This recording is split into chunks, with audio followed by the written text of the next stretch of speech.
మన ముకుంద జ్యువెలర్స్ కొత్త బ్రాండ్ పూర్వి అందమైన 18 గ్రామ్స్ బంగారు ఆభరణాలు అందుబాటు ధరల్లో వివరాలకు సంప్రదించండి.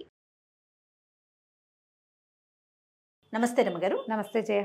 రమగారు, సాధారణంగా మనం వినాయక చవితి చేసుకున్నా లేకపోతే దసరా అప్పుడు అమ్మవారిని పెట్టుకున్నా ఇంట్లో ఏ పూజ చేసినా శుక్ర మంగళవారాల నియమాల్ని పాటిస్తూ ఉంటాం. చూసుకొని దాన్ని బట్టి విగ్రహాన్ని కదపటం అట్లా పెట్టుకుంటాం.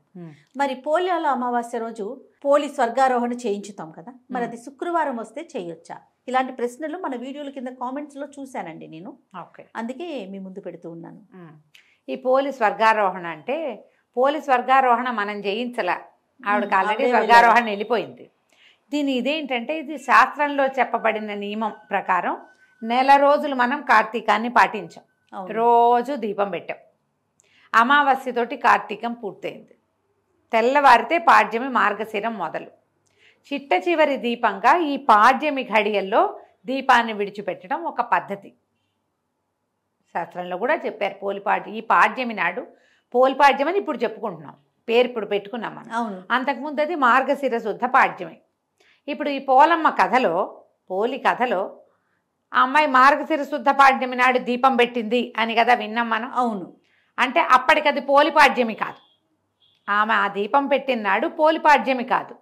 ఆమె మార్గశిరం నాడు నెల రోజుల వ్రతాన్ని పూర్తి చేసి 31వ రోజున దీపం పెడితే ఆమె కోసం దేవదూతలు వచ్చారు, విష్ణు పార్షదులు వచ్చి ఆమెను విమానం ఎక్కించుకుని తీసుకెళ్ళారు కదా. ఇప్పుడు మనం పోలమ్మని సాగనంపుతున్నామా, దీపం పెడుతున్నామా? రెండే పాయింట్లు. ఒక ఆన్సర్ చెప్పు టకీమని. దీపం పెడుతున్నాం కదా. ఇప్పుడు మనం పోలిని పంపటల్లా, పోలిని తీసుకుపోయారు వాళ్ళు తీసుకెళ్ళారు. ఈ 31 రోజులు ఆమె ఈ విధి నిర్వహించటం వల్ల ఆమెకి లభించింది స్వర్గారోహణ.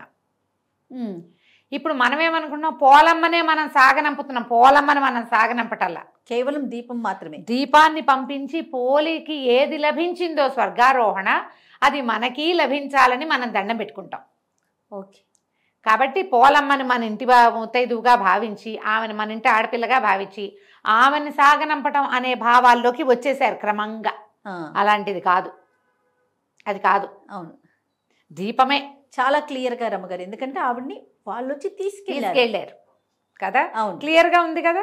పైగా ఇది ప్రాంతీయపు ఆచారం, మనం చేస్తాం, మిగిలిన వాటిలలో చెయ్యరు.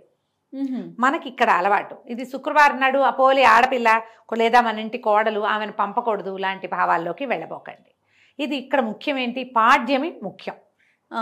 కార్తీక అమావాస్య వెళ్ళి మార్గశిర పాడ్యమి రావటం అంతే. అది ఏ రోజైనా కానివ్వండి, ఈ పాడ్యమి ఘడియల్లో మనం తెల్లవారుజామునే దీపాలు నీటిలో వదిలిపెట్టి, ఇక నీటిలో దీపం పెట్టేది లేదా వాకిట్లో దీపం పెట్టేదానికి స్వస్తి అని ఆపుకున్నట్టే. ఇందులో వేరే పుస్తకాలు వెతకక్కర్లా, చిన్న లాజిక్ ఆలోచించండి. నేను లాజికే చెప్తున్నా. అవును, పాడ్యమి నాడు దీపం పెట్టాలి. శుక్రవారం కాదని శనివారం పెట్టామనుకోండి, మార్గశిర మాసపు 2వ రోజు మార్గశిర శుద్ధ విధి అయిపోతుంది.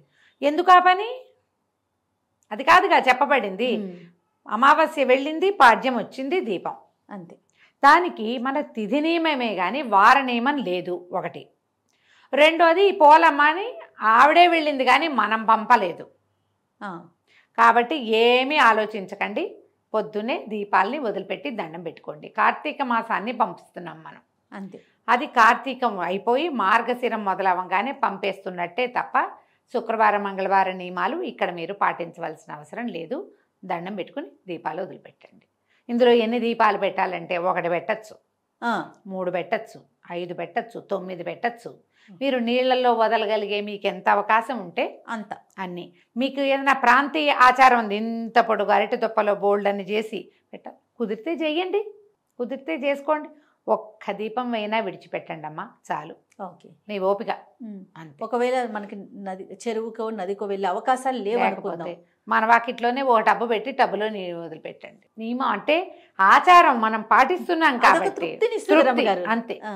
అక్కడికి వెళ్ళలేకపోయాం, ఇక్కడన్నా చేసామన్న ఒక తృప్తి లభిస్తుంటుంది కదా. అంతే. కాబట్టి మన తృప్తి కోసం ఇట్లా మన వాకిట్లోనే ఓ టబ్బో ఏదో పెట్టి బాల్కనీలో దాని నిండా నీళ్ళు పోసి ఈ దీపాన్ని విడిచిపెట్టి ఓ దండం పెట్టుకోండి, అంతే. మార్గశిర మాసం కోసం నెక్స్ట్ ఆ మాసంలో ఏం చేయాలనే దాని గురించి ఆలోచించుకోవటమే ఇంకా, అంతే సంగతి. రైట్ అమ్మగారు, నమస్తే. నమస్తే.